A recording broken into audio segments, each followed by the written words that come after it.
di sini adalah materi temper tantrum ini secara tidak langsung kalian sudah paham dan udah tahu ya apa itu, dan mungkin nanti perlu adanya apa diluruskan ya,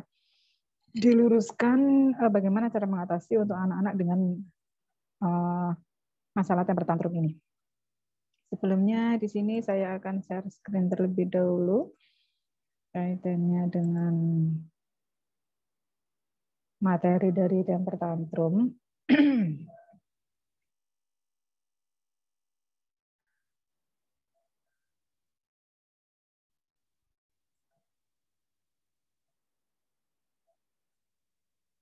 Sudah nampak di layar belum ya?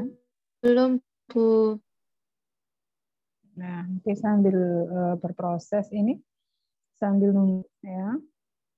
Jadi untuk materi tentang tantrum ya, atau temper tantrum di sini adalah suatu luapan emosi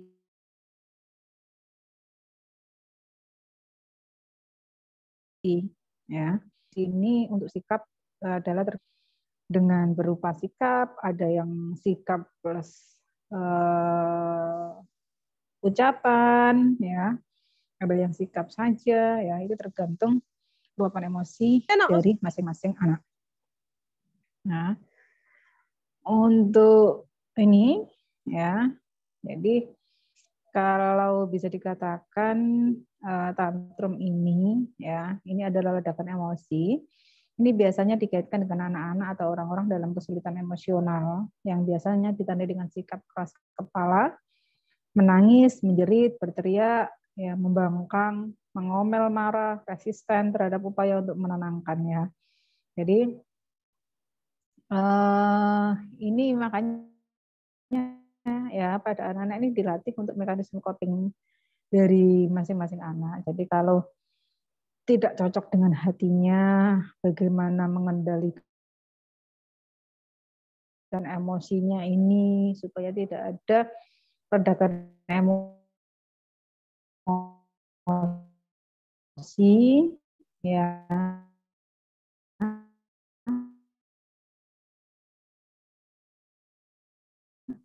yang mana emosi atau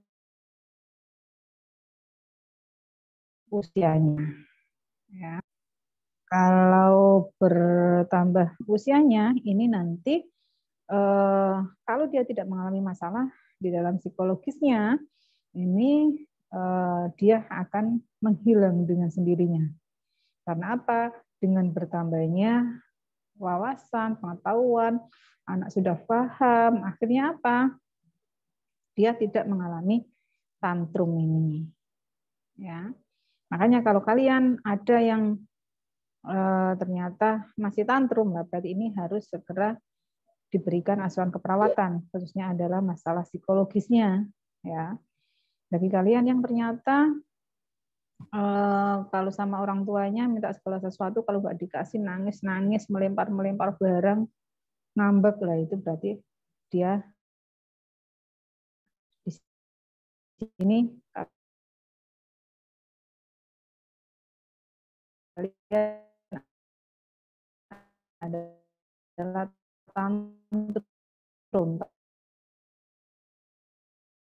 Tantrum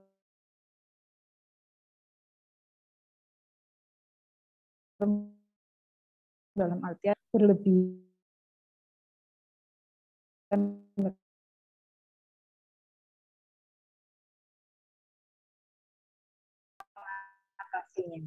Apakah hanya sikap saja? Apakah sikap dan ucapan ya itu nanti nah ini perilaku marah pada anak-anak ini biasanya muncul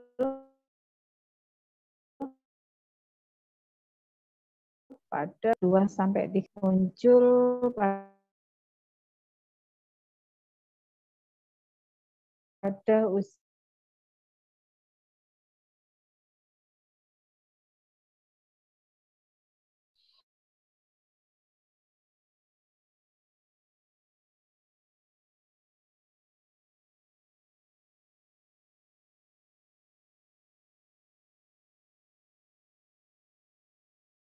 ternyata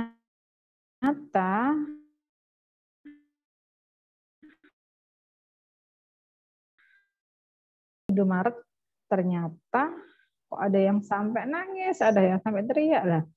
Itu merupakan apa? Luapan emosi dari anak. Nah, itu bermasalah apa, Mbak? Apa enggak? Lah, tergantung di situ ya.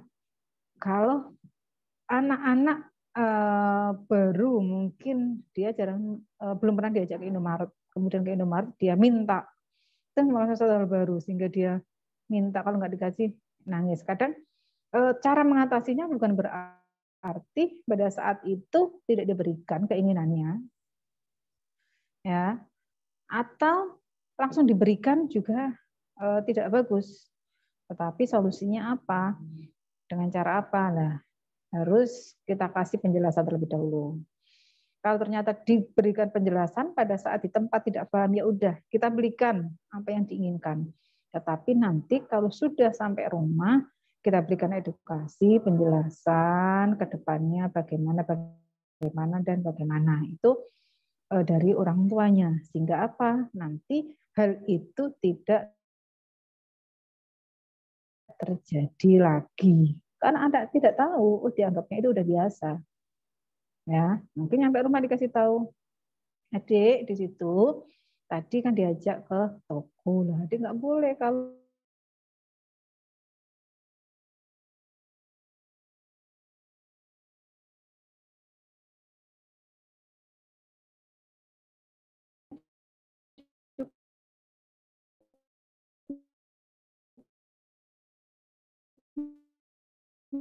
enggak untuk beli ini ya, tidak boleh dilakukan. Nah, ini yang perlu adanya penekanan ya supaya anak paham. Saya kira kalau anak pertama mungkin diberikan, tapi seterusnya nanti kedua dan seterusnya dia akan paham. Ya. Tapi kalau anak sudah pernah sering diajak ke tempat-tempat umum, lah dia sudah tahu bagaimana membaca kondisi lingkungannya. Kemudian di sini ya, dalam ini kalau sampai ini kalau kejadian pertama mungkin sudah di tempat umum, biasanya ini terjadi tantrum ini adalah di tempat umum. Ya. Kalau dia dituruti apa yang diinginkan, ya dia akan puas dan itu nanti akan diulang lagi. Ya, makanya ada solusi, bukan berarti segala sesuatu itu ya kita apa? Kita penuhi apa yang diinginkan oleh anak tersebut. Ya, harus tahu kondisinya. Nah, padahal tadi udah saya sampaikan usia 2 sampai 3 tahun, biasanya pada usia 2 sampai 3 tahun ini merupakan masa emas. Ya, usia emas di situ perkembangan otak sangat tinggi sekali. Ya. Sehingga rasa ingin tahunya tinggi, dia mencoba dan lain-lainnya pada usia-usia ini. Merupakan golden period, usia keemasan ya untuk anak. Nah, jadi lucu-lucunya anak berkembang ya sehingga kemampuannya dia akan merekam itu. Nah, ini ada beberapa hal ya yang perlu ada penekanan-penekanan ya. Kejadian tantrum-tantrum di situ sekarang sudah mulai apa? Anak sudah mulai tahu ya, mulai paham dan orang tua juga sudah mulai pengetahuan tentang bagaimana mengatasi tantrum. Akhirnya apa? Dulu tahun 2003 itu kejadian tantrum sangat tinggi sekali, tapi sekarang sudah mulai ada penurunan untuk tantrumnya. Ya, makanya di sini kecuali pada anak-anak yang memang mengalami masalah di dalam emosionalnya. Ya. kalau di dalam deteksi perkembangan dengan menggunakan KMPE, kuesioner masalah perilaku emosional, dia ada masalah di situ sehingga perlu adanya konsultasi, ya. Tapi kalau pada anak-anak di sini seharusnya di sini tidak terjadi masalah ini, ya. Tadi udah saya sampaikan, ya, di sini untuk durasi rata-rata tantrum, ya, tadi 2 sampai 3 tahun rata-rata untuk kejadian tantrum ini. Tetapi ini juga bisa saja terjadi di bawah usia 2 tahun atau bahkan di atas usia 3 tahun. Ya, ini hasil penelitian ini menunjukkan bahwa durasi untuk tantrum, ya, pada anak usia 1 tahun itu 2 menit, ya. 2 sampai 3 tahun 4 menit, usia 4 tahun lebih lama lagi 5 menit. Nah, dalam artian seperti ini orang tua harus bisa menahan. Kalau bisa dikatakan kalau di tempat umum ya udahlah di situ berusaha mengalihkan atau ya udahlah berani malu, ya kadang enggak dituruti lah, padahal bukan masalah diturutinya tetapi melatih anak bagaimana untuk menghadapi apa yang telah terjadi, ya. Jadi kalau tunggu aja, bertahan aja sikap, ya tahan emosi aja, paling enggak kalau anak usia 4 tahun 5 menit paling lama, kalau anak 1 tahun 2 menit selesai, kalau 2 sampai 3 tahun 4 menit dia selesai, ya. Nah, untuk frekuensi tantrum di sini, ya ini makanya tantrum itu semakin bertambah usianya juga akan semakin berkurang, ya. 1 tahun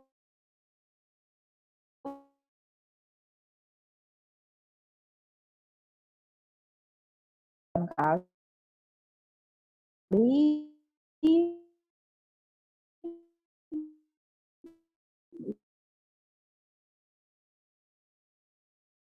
dengan lebih tenang lagi,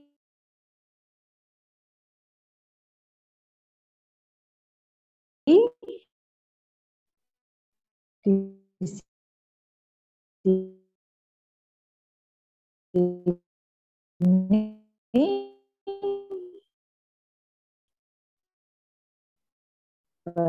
baru apa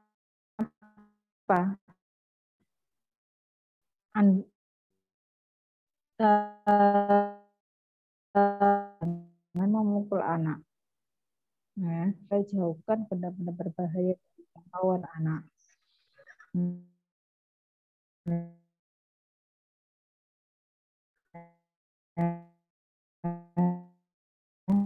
Jauhkan atau pelitnya, sehingga supaya apa, anak tetap aman, ya, anak tetap aman dalam kondisi ini.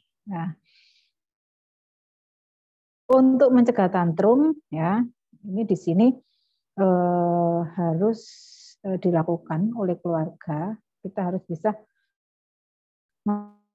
mengantisipasinya, ya, dan kita harus bisa berempati, ya, apabila di sini anak mengalami tantrum, ya. Tetapi kita harus juga bisa menahan diri bagaimana yang harus dilakukan supaya anak tersebut pada saat itu tantrum dan tidak terulang lagi. Nah, biasanya ini terjadi karena adanya harapan yang masuk akal.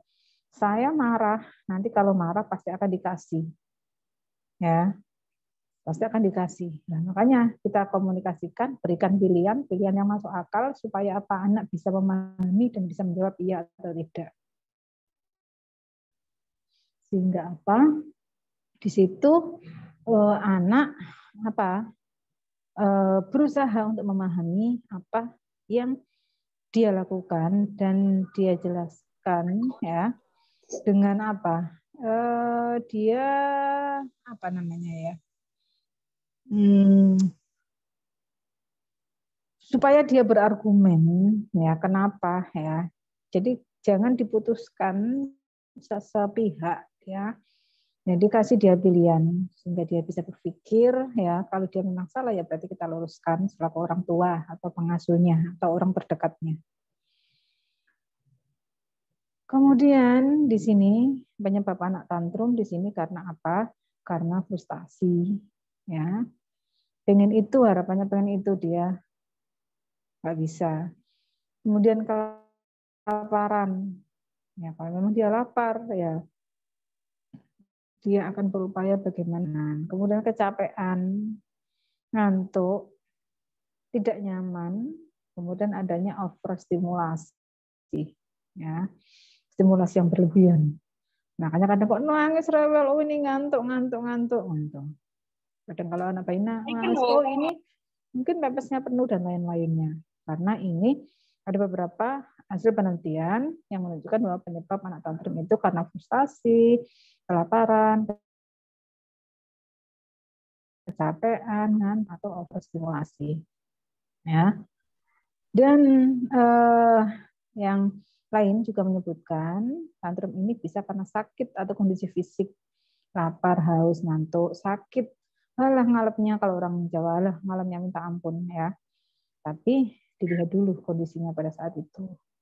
Kemudian ada karena temperamen, karena respon orang tua tidak konsisten, kalau tidak ya tidak, iya ya iya, ya.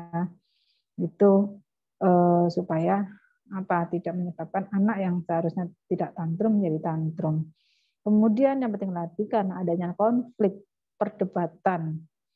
Tapi dengan adanya edukasi, penjelasan, perdebatan itu bisa terselesaikan supaya anak tidak terjadi tantrum.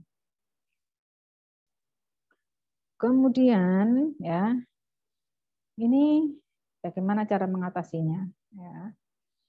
Cara mengatasinya ini ada beberapa, ya. Ada yang memarahinya, ada yang ikut nangis, ada yang menggendong memeluknya, ada yang dibiarin saja, ya. Ini nanti ada beberapa cara untuk mengatasi tantrum. Yang pertama adalah beri anak ruang, ya, sesuai dengan lingkungan dari anak tersebut, yang penting aman, ya. Jadi beri anak ruang, kemudian lihat sekelilingnya, pastikan lingkungan aman, kemudian kita pahami anak, ya. Sebenarnya anak ini kenapa? Pahami aja, lihat aja, jangan dicuekin, ya. Jangan dicuekin, jangan gak direkan, tapi pahami, lihat aja, pahami apa yang dilakukan, kenapa anak ini, pahami aja. Yang penting lagi adalah sabar dan tenang. Ya, tadi sudah ditunjukkan tidak lama, ya paling lama 5 menit anak tersebut untuk terjadinya tantrum itu. Dan yang penting lagi terus jangan dibiarkan kak tantrum, oh yowis. Tapi kalau anak sudah lebih tenang, kita berikan penjelasan, ya kenapa, mengapa, dan bagaimana, ya untuk mengatasi masalah yang dihadapi oleh anak tersebut. Ya, kadang hal sepele aja, krayon warna kesukaannya warnanya pink atau warnanya merah, putus, akhirnya dia marah, nangis, mancal-mancal, buang-buang semuanya lah. Itu hal-hal yang bisa kita lakukan biarkan anak lebih tenang terlebih dahulu, pahami, oh iya ini, ya sambil kita tunjukkan, ya. Kemudian kita berikan penjelasan kepada anak, ya kenapa patah, dengan adanya patah ini bagaimana solusinya, ya sehingga apa, anak oh walaupun patah masih bisa digunakan.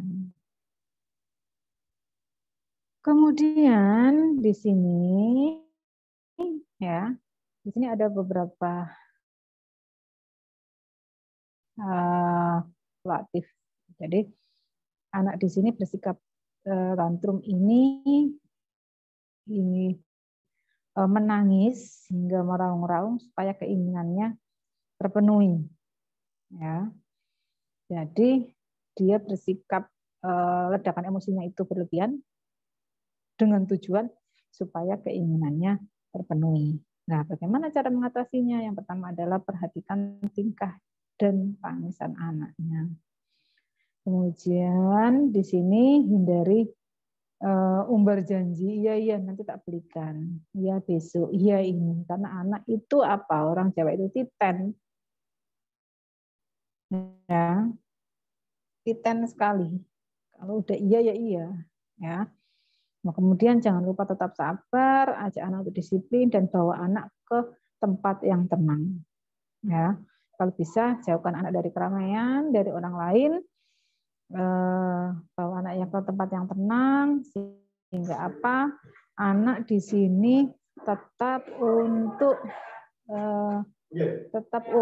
bisa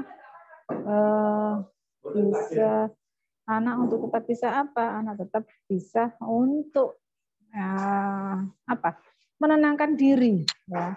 Anak untuk bisa menenangkan diri, ya, tidak mencari perhatian. Ya, kadang anak di sini mencari perhatian karena ada orang lain, sehingga dia akan lebih tantrumnya lebih meluap-luap lagi. Sebenarnya dia udah tenang karena ada orang lain, dia mencari perhatian orang lain, sehingga dia berekspresi lagi untuk meluapkan dari tantrumnya itu. Kemudian dampaknya di sini akan berdampak pada perkembangan anak di masa depan yang dipengaruhi oleh pola asuh, pola asi, ya asa, asi, asuh dari orang tua itu. Ya, sehingga ini nanti akan berdampak yang sangat fatal untuk kedepannya bagi anak tersebut. Nanti bagaimana mengatasi masalahnya dan lain-lainnya itu. Kemudian kesimpulannya di sini adalah pada saat kita mengatasi anak tantrum, itu yang penting kuncinya adalah tenang dan sabar. Ya. Jangan ikut emosi. Ya. Jadi mungkin kalian sekarang yang punya adik itu bisa merasakan. Ya, mungkin kalian yang belum punya adik mungkin belum punya adik, nggak tahu. Ya nanti kalau sudah punya anak, mungkin tidak jauh-jauh ada tetangga kamu atau keponakan dan lain-lain, nanti pasti akan terjadi hal itu. Apalagi pada anak usia-usia awal dibiarin lah, dia akan begitu seterusnya. Kalau tidak diberikan edukasi kepada anak, diberikan penjelasan bagaimana cara mengatasinya. Nah, ini sangat penting sekali. Ya, sebagai seorang perawat, bukan berarti kemudian ke anaknya ada masalah-masalah tantrum di sini perlu penekanannya keluarga yang lainnya. Bagaimana mengatasi tantrumnya itu? Karena apa? Karena kalau tantrum ini pada anak, orang tuanya udah kekeh, udah benar, tetapi anggota keluarga lainnya yang tidak tepat di dalam mengatasi tantrum. Efeknya apa? Efeknya juga akan fatal. Apa? Ya, karena di sini yang dihadapi adalah anak. Ya, anak itu adalah juga melihat lingkungannya. Akhirnya apa? Akhirnya anak juga akan mencari perlindungan kepada orang yang menguntungkan buat dia.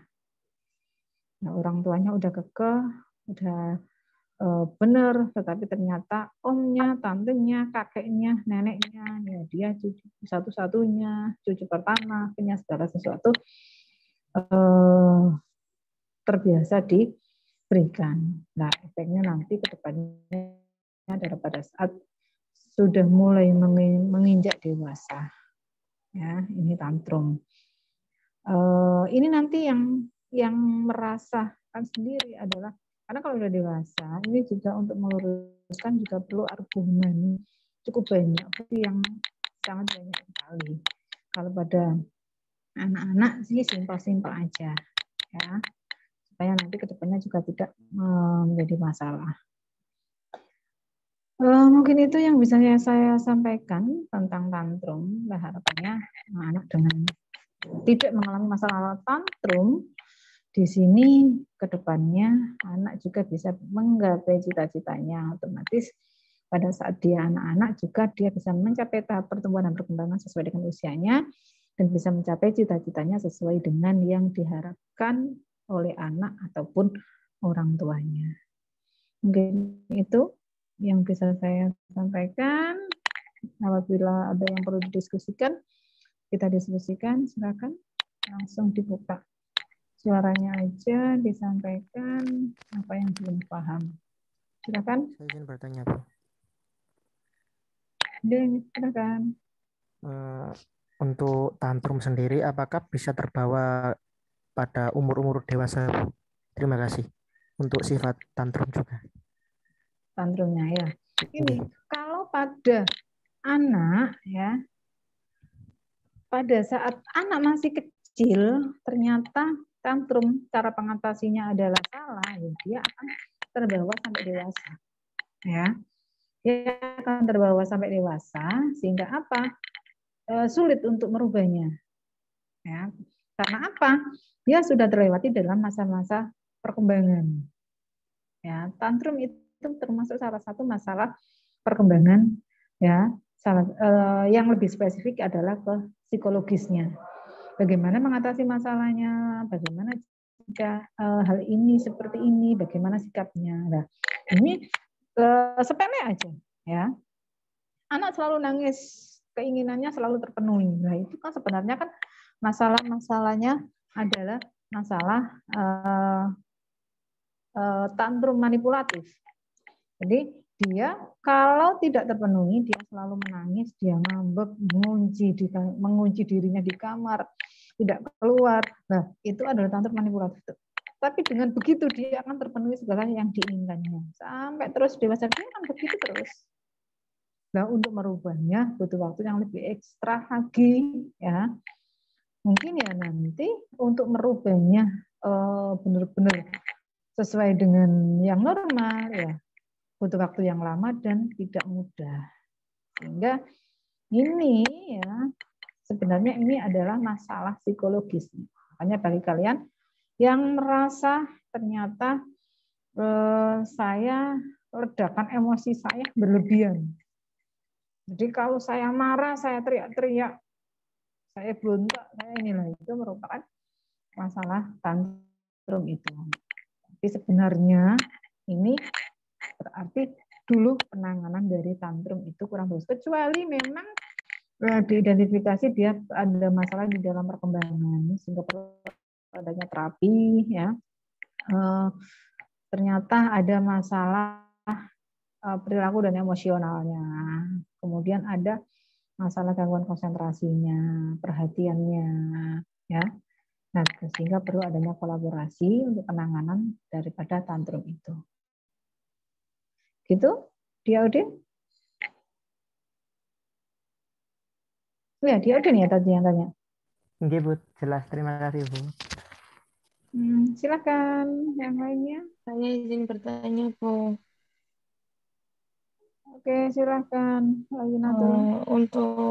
Untuk dampak positif dari tantrum ini apakah ada ya, Bu?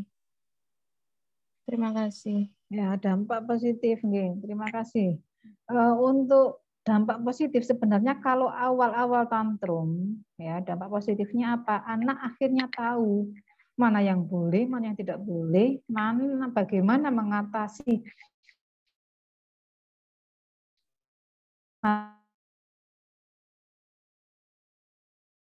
masalah baik-baik saja gitu terus dengan anak yang ternyata di dalam tahap perkembangannya itu dia mengalami tantrum sehingga dia penjelasannya akan lebih detail lagi lah. Itu dampak positifnya itu ya.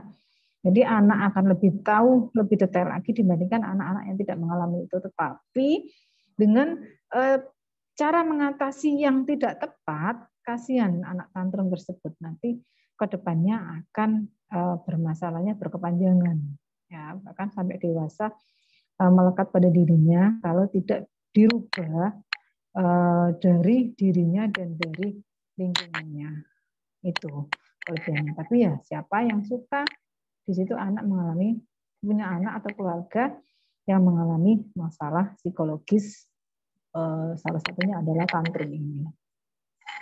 Gitu ya, Layinatul. Nggih, Bu, terima kasih. Oke, silahkan. Kasihan loh sampai tantrum nanti sampai ke bawah sampai dewasa kalau sudah berkeluarga, kasihan pasangannya ya. Kasihan pasangannya nanti ya. Kemudian kasihan nanti dirinya sendiri utamanya. Ya, Saya izin bertanya lagi, Bu. ya silakan, enggak apa-apa. Ya, Udin. Untuk tantrum itu apakah ada kelainan? Nah, Terima kasih. itu untuk pastinya itu tidak bisa dipastikan karena kondisi psikologis itu kan multiple ya. Ada stimulasi, ada gangguan di situ lingkungan ya. Tapi kalau adanya kelainan daripada hormon itu sebenarnya kalau karena hormon itu kan proses di dalam tubuhnya, tetapi kalau masalah psikologis karena tantrum anak itu bersikap itu adalah akan dilihat dia mempelajari dari lingkungannya. Ya, beda dengan suatu penyakit yang ada di dalam dirinya. Ya, makanya di sini untuk etiologinya tadi pada PowerPoint yang sudah saya sampaikan tadi, makanya di situ etiologinya ada kondisi patologis ya, perjalanannya di dalam tubuhnya. Ya, jadi mungkin tadi ada sedikit yang saya sampaikan karena dia sakit akhirnya apa? Sikap perilakunya. Ya, kalau masalah hormon di sini bukan penyebab daripada tantrum ini. Gitu ya, Udin? Gitu. Terima kasih. Oke, silakan. Ada lagi? Atau Bu saya kok gini ya Bu? Gimana ya Bu cara ngatasinya? Barangkali di antara kalian di situ, Bu saya ini tergolong tantrum enggak ya? Saya kok seperti ini. Enggak apa-apa, silakan. Oke, siapa? Afita? Iya, Bu. Ya, silakan. Kalau seumpama ada anak itu yang apa namanya? Kita kan nggak tahu apa yang dia maksud di hatinya kan. Tapi kita suruh gini dia nggak mau, terus nggak sesuai gitu loh Bu. Pokoknya yang kita omongkan dengan yang dia rasakan. Apa itu juga termasuk tantrum Bu? Lalu pas dia dikasih ada tahu sikapnya itu enggak? Iya, biasanya itu marah-marah terus ngomel-ngomel gitu. Itu berarti juga termasuk tantrum ya, Bu? Ya, ini. Jadi kalau anak itu kan di dalam menyampaikan apa yang dirasakan itu kan tidak mudah. Ya, kadang kita juga harus bisa memahami bahasa anak tersebut. Makanya di dalam beda dari anak sama yang diajak bicara atau dengan keluarganya atau dengan orang tuanya, di situ perlu adanya konfirmasi dari anak tersebut.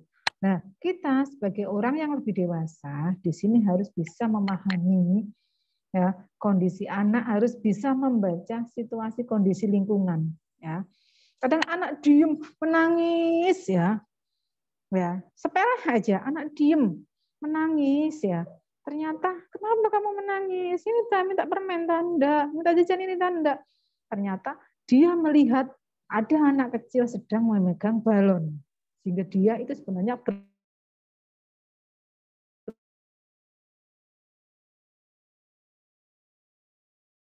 berkeinginan karena dia takut, diungkapkan. Sehingga kita sebagai orang dewasa harus pinter-pinternya mencari kira-kiranya penyebabnya apa. Kita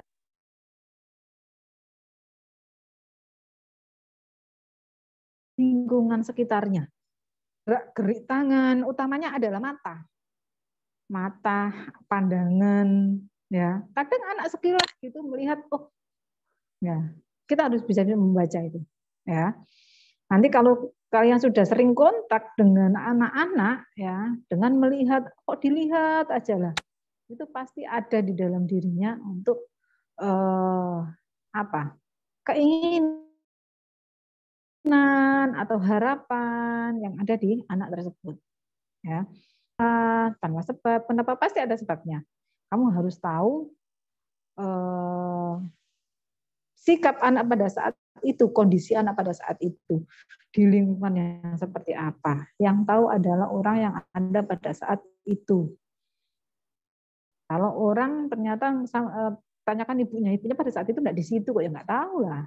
Nah, kenapa kok nangis gitu. Tapi di situ dia akan mengetahui